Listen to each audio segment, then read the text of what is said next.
नमस्कार। आज हम पढ़ेंगे आंग्ल सिंध संबंध। अंग्रेज़ों और सिंध के साथ अंग्रेज़ों का संबंध किस तरीके का रहा और सिंध का विलय अंग्रेज़ों ने किस तरीके से किया।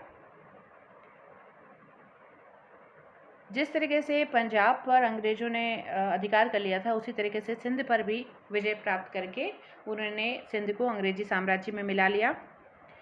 सिंध जो था वो सामरिक और राजनीतिक और व्यापारिक दृष्टि से अंग्रेज़ों के लिए बहुत महत्वपूर्ण था। एशिया में रूस के बढ़ते प्रभाव से भी चिंतित होकर ही अंग्रेज़ों ने सिंध विजय की योजना बनाई। 18वीं शताब्दी में सिंध पर कल्लोरा सरदारों का आधिपत्य था।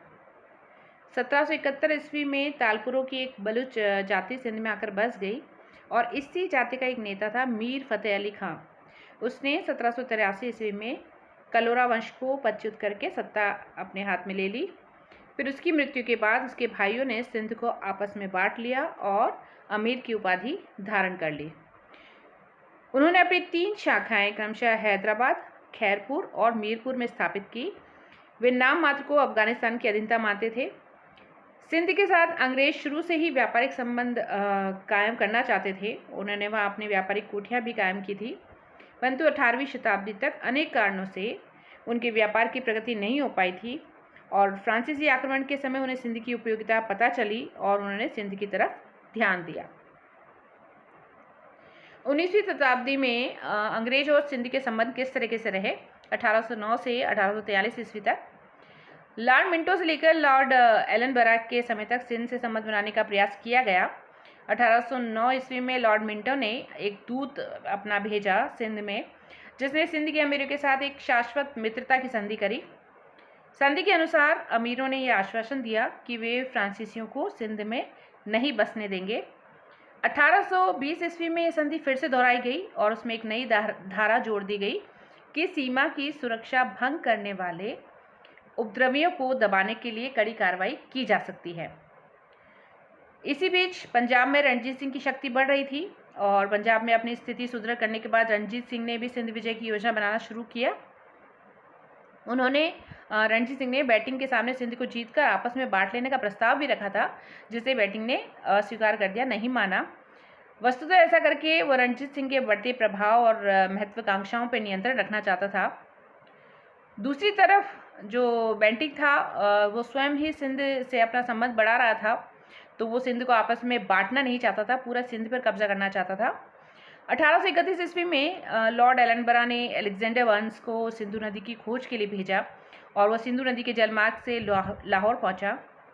सिंधु से लाहौर तक का जलमार्ग की खोज जो थी वो सिंधियों के लिए विपत्ति का सूचक थी कि अंग्रेज जो थे वो सिंध के व्यापारिक और नौगम्यता के महत्व को समझ गए थे और उस पर अपना प्रभाव जमाने को व्याकुल हो उठे थे। फिर 1832 ईस्वी की एक संधि की गई। 1831 में बेंटिक ने कर्नल पॉटिंगर को सिंध के अमीर के साथ एक व्यापारिक संधि पर बातचीत करने के लिए भेजा। सिंध के अमीर इस संधि से खुश नहीं थे जो कि उनके सामने प्रस्तावित की गई थी। उन्होंने अफगानिस्तान से सहायता मांगी, परंतु फिर उन्हें निराशा ही हाथ लगी और विवश होकर उन्हें 20 अप्रैल 1832 ईस्वी को कंपनी के साथ एक संधि करनी पड़ी। संधि की शर्तें कुछ इस तरीके से थी। भारतीय व्यापारियों और पर्यटकों को जल और स्थल मार्ग द्वारा सिंध आने जाने और व्यापार करने की अनुमति मिल गई, लेकिन इन मार्गों का उपयोग सैनिकों या फौजी सामान के आवागमन के लिए प्रतिबंधित कर दिया गया। दूसरा, अंग्रेज व्यापारी सिंध में स्थायी रूप से निवास नहीं कर सकते थे।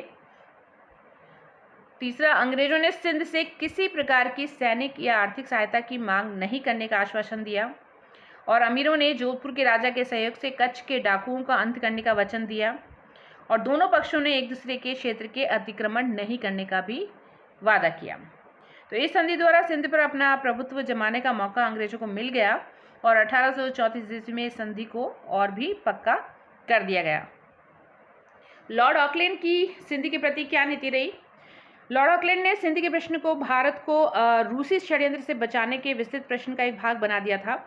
रूसी प्रभाव को रोकने के लिए सिंध में अंग्रेजी प्रभाव को बढ़ाने और रणजीत सिंह की कार्रवाई पर रोक लगाने का उसने निश्चय किया। इसलिए सबसे पहले अंग्रेज़ों ने रणजीत सिंह को सिंध पर आक्रमण करने से रोका। यद्यपि उसने रोजन के जो सीमावर्ती नगर है उस वहाँ तक तो अधिकार कर लिया था रणजीत सिंह ने। अब जो कर्नल पॉटिंगर था उसको हैदराबाद जो सिंध के पास वाला हिस्सा है हैदराबाद में संधि का प्रस्ताव लेकर भेजा गया। उसके दबाव में आकर 20 अप्रैल 1838 ईस्वी को कंपनी और सिंध के अमीरों में एक संधि हुई, जिसके अनुसार उन्होंने सिखों और अमीरों के बीच होने वाले झगड़े में मध्यस्थता की भूमिका निभाने का वचन दिया। इसके बदले अमीरों ने हैदराबाद में एक अंग्रेज रेजिडेंट रखने की भी अनुमति दी और इस कार्यवाही से अमीर जो थे वो कंपनी के संरक्षण में चले गए। ऑकलैंड जो कि इतने से संतुष्ट नहीं था और उसने जून 1838 ईस्वी में रणजीत सिंह और शाह शुजा के साथ एक त्रिदलीय संधि करी, जिसके अनुसार सिंध के साथ झगड़े में रणजीत सिंह ने भी कंपनी की मध्यस्थता स्वीकार कर ली। शाह शुजा भी निश्चित राशि के बदले सिंध पर अपने प्रभुत्व शक्ति के जो सारे दावे हैं उनको त्याग देगा। इसके बदले ऑकलैंड ने अमीरों से काफ़ी धन भी वसूला। ऑकलैंड फिर भी इन सब चीज़ों से संतुष्ट नहीं हुआ और उसने अमीरों पर दबाव डलवाया कि वे शाह शुजा को धन दें तथा 1832 ईस्वी की संधि की जो ये शर्त थी कि सिंध के रास्ते से सेना या सैनिक सामान नहीं जाएगा तत्काल रद्द या स्थगित कर दें। और अमीरों को भी उन्होंने सैनिक हस्तक्षेप का भय भी दिखाया। ये लॉर्ड ऑकलैंड की जो कार्रवाई थी। फिर 1839 ईस्वी की संधि की गई। बाध्य होकर सिंध के अमीरों ने फरवरी 1839 में कंपनी के साथ एक नई संधि की। संधि के अनुसार सिंध की रक्षा के लिए शिकारपुर और भक्कर में एक अंग्रेजी सहायक सेना रखी जाएगी, जिसका खर्च 3 लाख रुपए वार्षिक जो है वो अमीर देंगे। बिना कंपनी की अनुमति के अमीर किसी विदेशी शक्ति से संबंध नहीं बनाएंगे और अमीर कराची में सैनिक सामान के लिए गोदाम देने और सिंध में मार्क कर जो मार्क टैक्स था वो समाप्त करने और सैनिक सहायता देने पर भी तैयार हुए। इसके बदले कंपनी ने उनके आंतरिक शासन में हस्तक्षेप नहीं करने और उनकी सुरक्षा की भी गारंटी दी। अमीरों ने विवश होकर संधि को स्वीकार किया और उसका पालन भी किया। अफगान युद्ध में 1839 से 1842 के बीच में जो अफगान युद्ध हुआ उसमें अमीरों ने कंपनी की सहायता भी की। लॉर्ड एलनबरा और सिंध का विलय। 1842 में लॉर्ड एलनबरा जब गवर्नर जनरल बनकर भारत आए तो वो अफगान युद्ध में खोई हुई जो अपनी प्रतिष्ठा थी उसको सिंध की विजय द्वारा प्रतिस्थापित करना चाहते थे। इसलिए उन्होंने सिंध विजय की योजना बनाई और उसके अनुरूप कार्य करना शुरू कर दिया। सितंबर 1842 में चार्ल्स नेपियर को सिंध का रेजिडेंट बनाया गया और उसे पूरा सैनिक और असैनिक अधिकार दिया गया और उत्तरी और दक्षिण सिंध की सेनाएं उसके अधीन कर दी गई। नेपियर को जल्दी से मौका मिल भी गया। खैरपुर में एक उत्तराधिकार संबंधी झगड़ा चल रहा था तो उसे उसमें इंटरफेयर करने का मौका मिल गया। इसके पूर्व भी वह खैरपुर के अमीर मीर रुस्तम और हैदराबाद के नासिर खान पर कंपनी के विरुद्ध गुप्त रक्षात्मक और आक्रमणात्मक संधियां करने और अंग्रेजों के साथ विश्वासघात करने का आरोप लगा चुका था।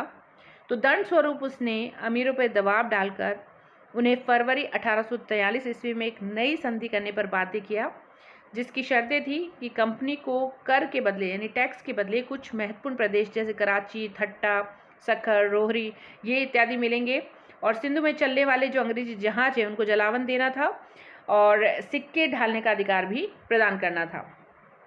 इसी समय खैरपुर में उत्तराधिकार का प्रश्न खड़ा हो गया। नेपियर ने मीर रुस्तम अली के पुत्र की जगह उसके भाई के दावे को मान्यता दे दी, जिससे सिंध के अमीर के साथ युद्ध शुरू हो गया। आंग्ल सिंध युद्ध शुरू हुआ 1843 ईस्वी में। इसका प्रारंभ नेपियर द्वारा 1843 ईस्वी की संधि के पूर्व ही हो चुका था। उसने खैरपुर और हैदराबाद स्थित जो इमामगढ़ का किला है उसको जनवरी 1843 में नष्ट करके अमीरों को संधि करने के लिए बाध्य कर दिया। नेपियर की इन कार्रवाई से बलूची नाराज और अपमानित हो गए और फरवरी 1843 को उन्होंने रेजिडेंसी पर आक्रमण किया, जिसकी वजह से आउटरम और नेपियर दोनों को भागकर जहाज पर शरण लेनी पड़ी। लेकिन नेपियर जो था वो पूरी शक्ति से इन बलूचियों को पराजित करने में लगा हुआ था और 2 दिनों के बाद ही उसने मियानी में बलूचियों को पूरी तरीके से हरा दिया। इस हार से घबराकर खैरपुर और हैदराबाद के अमीरों ने अंग्रेजों की अधीनता स्वीकार कर ली। हैदराबाद पर अब अंग्रेजी आधिपत्य कायम हो गया। मीरपुर के अमीर ने जल्दी से हार नहीं मानी, उसने संघर्ष जारी रखा। मार्च में दाबो की लड़ाई में वो बुरी तरह से पराजित भी हुआ। उसने एक बार फिर से जून में अंग्रेज़ों को परास्त करने की कोशिश करी, परंतु वो हार गया और सिंध छोड़कर भाग गया। अब अंग्रेज़ों का मुकाबला करने वाला कोई नहीं बचा था। अब पूरा सिंध जो था वो नेपियर के कब्जे में था। तो इस तरीके से सिंध का विलय शुरू हुआ। अगस्त 1843 ईस्वी में अंग्रेजी साम्राज्य में सिंध को शामिल कर लिया गया। सिंध के अमीरों को निष्कासित कर दिया गया। नेपियर सिंध का प्रशासक बना दिया गया और उसने करीब 70,000 पाउंड की रकम भी सिंध से लूट से प्राप्त करी। तो आज हमने पढ़ा आंग्ल सिख सिंध संबंध के बारे में। तो आज के लिए इतना ही। Thank you.